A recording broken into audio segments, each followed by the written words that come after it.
नमस्कार।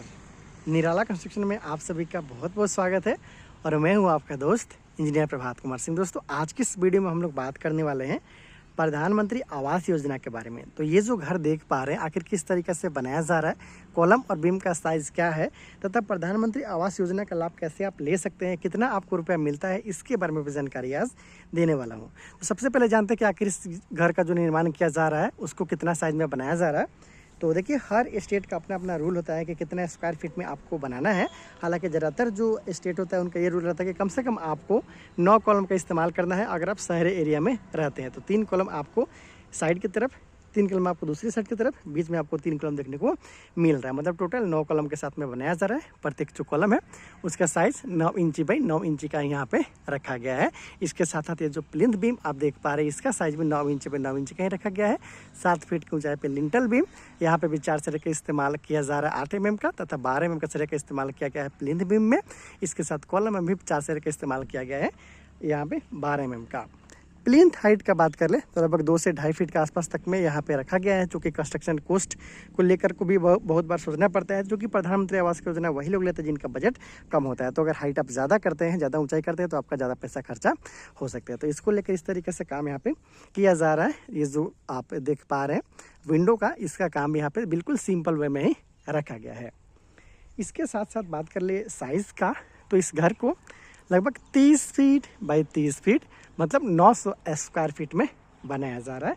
और अंदर चलते हैं, देखते हैं। हालांकि इसमें भी बहुत सारा नियम रहता है, प्रत्येक स्टेट और डिस्ट्रिक्ट के अनुसार नियम में चेंजेस आता है। जैसे कि जो घर बनवाने के लिए जो अनुदानित राशि मिलता है वो शहरी क्षेत्र में थोड़ा ज़्यादा मिलता है, ग्रामीण क्षेत्र के लिए थोड़ा सा कम मिलता है। हालाँकि ग्रामीण क्षेत्र में छूट दिया जाता है कि आप चाहे तो बिना कॉलम के साथ भी घर का निर्माण करवा सकते हैं प्रधानमंत्री आवास योजना के तहत। तो इस तरीक़े से इसका फ्रंट व्यू यहाँ पे है, देख पा रहे हैं। ये विंडो है साइड की तरफ, हालांकि कोई विंडो यहाँ पे नहीं दिया गया। तो चलिए अंदर में भी देख लेते हैं। ये लो बजट का ही घर होता है, ज़्यादातर मिडिल क्लास फैमिली के लोग या फिर लोअर मिडिल क्लास फैमिली के लोग ही इस तरीक़े से योजना का लाभ लेते हैं। कम पैसा में आप इसको बनवाने का कोशिश करते हो। तो पीछे की तरफ भी देख पा रहे हैं 14 फीट व 12 फीट के आसपास तक का पहला रूम है। इधर भी देख पा रहे हैं दूसरा रूम 14 फीट व 12 फीट के आसपास तक का है। उसके बाद में फिर यहाँ पे आपको 14 फीट और इसके साथ साथ 16 फीट के आसपास तक यहाँ पे हॉल के साथ साथ डाइनिंग एरिया यहाँ पे आपको देखने को मिल जाता है बड़ा साइज़ का। उसके बाद में फिर साइड की तरफ कुछ इस तरीके से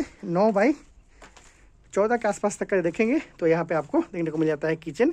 और इसके साथ साथ यहाँ पे जो देख रहे हैं बिल्कुल स्लैब का काम किया गया एल शेप में। किचन प्लेटफॉर्म के लिए जगह भी यहाँ पे दिया गया है।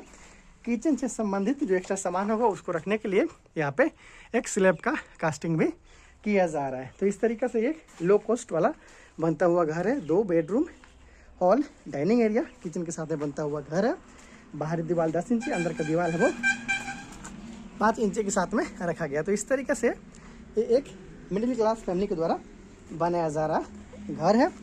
यहाँ पे नीचे का भी काम देख पा रहे हैं कि बिल्कुल जो सॉइल फिलिंग तक का काम किया जाता है बैक फिलिंग तक का, वहीं तक का काम यहाँ पे किया गया है। छत के ढलाई से पहले तक ऑलमोस्ट जो जुराई का काम है वो कंप्लीट हो चुका है। यहाँ पे आप आसानी के साथ देख सकते हैं सिंगल विंडो के साथ में काम किया जा रहा है दोनों रूम में।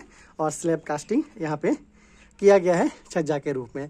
तो इस तरीके से 2 रूम, हॉल और किचन के साथ में बनता हुआ घर है। कॉलम भी आप देख पा रहे हैं। हालांकि ग्रामीण क्षेत्र में आप बना रहे हैं और उसमें अनुदानित राशि जो सरकार के द्वारा मिलता है वो कम रहता है, उसमें बाध्यता नहीं रहता कि आपको कॉलम देना ही है। लेकिन शहरी क्षेत्र में रहता है तो फिर आपको कॉलम के साथ में इसका काम करवाना पड़ता है। और इस योजना का लाभ लेने के लिए आपको, अगर आप शहरी क्षेत्र में रहते हैं तो जो आपके वार्ड पार्षद है उनसे आपको मिलना होता है, फॉर्म भरना होता है। इसके साथ साथ अगर आप ग्रामीण क्षेत्र में रहते हैं तो मुखिया के द्वारा भी आप इसका लाभ ले सकते हैं। फॉर्म फिलअप करते हुए आप इसका लाभ ले सकते हैं। बात किया जाए कि कितना रुपये तक मिलता है सरकार के द्वारा, तो अगर शहरी क्षेत्र में है तो आपको 2 से 3 लाख रुपए तक भी अनुदानित राशि दिया जा सकता है। एरिया पे डिपेंड करता है कि किस राज्य में आप रहते हैं। और बात किया जाए जो प्रधानमंत्री आवास योजना, जो कि अलग अलग नाम से राज्य सरकार के द्वारा भी जाना जाता है, तो उसमें अगर आप ग्रामीण क्षेत्र में रहते हैं तो आपको 1 से 1.5 लाख का अनुदानित राशि भी मिल सकता है। ये डिपेंड करता है कि किस क्षेत्र पे, किस राज्य, किस डिस्ट्रिक्ट पे आप रहते हैं। सिर्फ फॉर्म भरते हुए और कुछ डॉक्यूमेंट देते हुए आप इस योजना का लाभ ले सकते हैं। तो ये छोटा सा घर देखा आपने जिसमें आपको 2 कमरा के साथ में किचन और यहाँ पे हॉल और डाइनिंग एरिया का काम किया गया था। आपके पास बजट है तो फिर बाहर से आप सीढ़ी या फिर टॉयलेट बाथरूम भी बना सकते हैं, लेकिन ज़्यादातर लोग लो कॉस्ट वाला ही घर पसंद करते हैं, जो कि इस योजना का लाभ लेते हैं। चूँकि ये योजना बनाया गया है गरीब लोगों के लिए, जिनके पास घर नहीं है, छत वाला घर नहीं है, उनके लिए। तो दोस्तों, अगर आप इस तरीके से घर बनाना चाहते हैं प्रधानमंत्री आवास योजना के तहत, तो फॉर्म भरते हुए आप इसका लाभ ले सकते हैं। खर्च का बात करें तो इतना काम कराने में लगभग 3,70,000 रुपये के आसपास तक में खर्चा है वो आ चुका है। 2 लाख के आसपास तक में और खर्चा लगाया जाएगा तो इसका छत का ढलाई का काम है वो हो जाएगा। और हालांकि ये मजबूती के साथ काम किया जा रहा है। काम में देख सकते हो 10 इंच का बाहर के दीवार, कॉलम और बीम के साथ में यहाँ पे काम किया जा रहा है। और इंटरेस्टिंग वीडियो के लिए आप चैनल सब्सक्राइब ज़रूर कर लीजिएगा।